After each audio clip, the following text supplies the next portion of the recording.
Tonight, tributes for Phil Walsh grow as police investigate whether his son was using ice. Family, friends and football rally in a show of support. An 8-year-old girl attacked by a sex pest in Traralgon. Police and protesters clash as Greece teeters on the brink.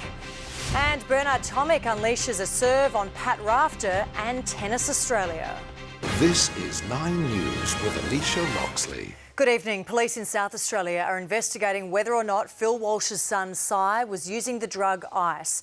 Meanwhile, heartbroken Adelaide players have revealed they're struggling to come to terms with their coach's death. Seb Costello reports.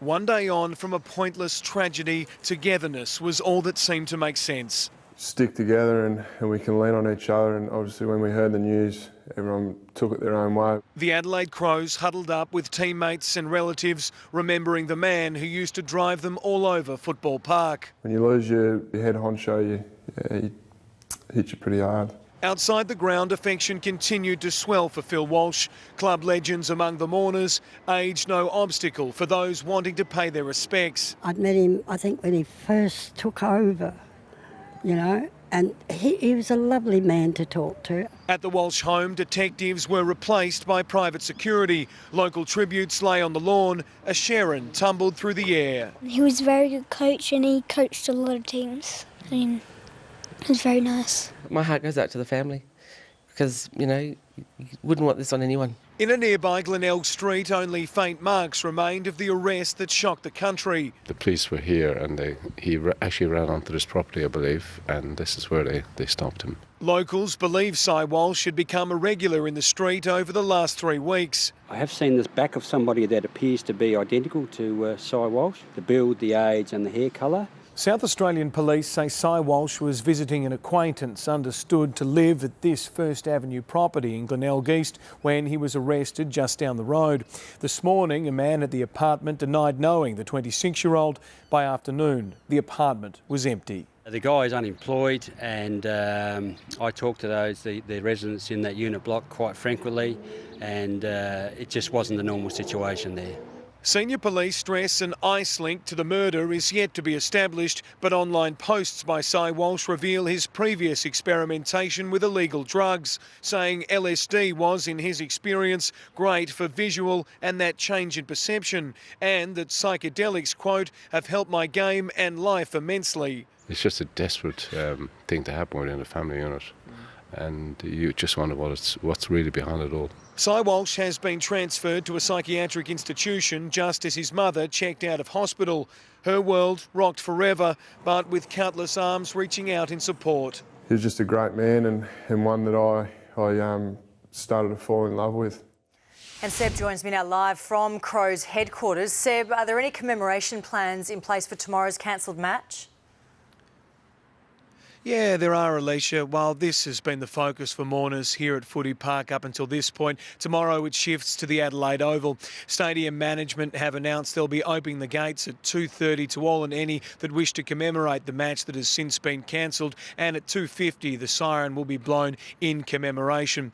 Also, Alicia, some good news through for investigators. They made a public appeal for a taxi driver that may have seen a blood-stained man in the early hours of Friday morning. We understand in the last half hour, a taxi driver has come forward. All right, Seb, thank you. Well, the death of Phil Walsh continues to have a profound effect on the broader AFL family. At footy ovals everywhere, players paused to mark their respects, but none was more moving than last night at the MCG. Clint Stanaway reports. It was a gesture so simple, yet as powerful as any we've seen on the football field. A gesture built on raw emotion. This is something we've never see in our game, and just the players and the coaches showing their support, showing their unity. Rival coaches, rival players, arm in arm, each of them rocked by the death of Phil Walsh. This is their own moment of silence. The likes of Travis Cloak clearly moved. Just to love and remember your own family as well. You never know how short life is, and I guess make the most of your opportunity. It wasn't expected, and that's exactly what made this tribute so touching. Made you want to cry in a way, but also smile. It really did. It was so fitting. An idea hatched pre-match by Alistair Clarkson and Nathan Buckley. We're the ones that were going to be the spectacle where the whole footy community could see that we're going to unite as one and try and support the Walsh family and the Adelaide Footy Club. I don't reckon I've had a day where I've wanted to be with the club, with the team in my whole career more than getting to the ground tonight. I couldn't wait to get in amongst our boys. From start to finish, the MCG tribute was classy, as it was again this afternoon when Richmond and GWS players replicated that stirring scene. Indeed, at venues right across Australia, there was plenty of emotion. It's not a great time, but look, everyone's pulling together and helping each other out. Including Portland, where players from Walsh's hometown of Hamilton lined up to pay their respects. I know there's a lot of people around the area that are involved with the club that are close to Phil, and I guess even people that weren't, they know the family. And there was something extra special about Mottawarri's trip to Port Arlington.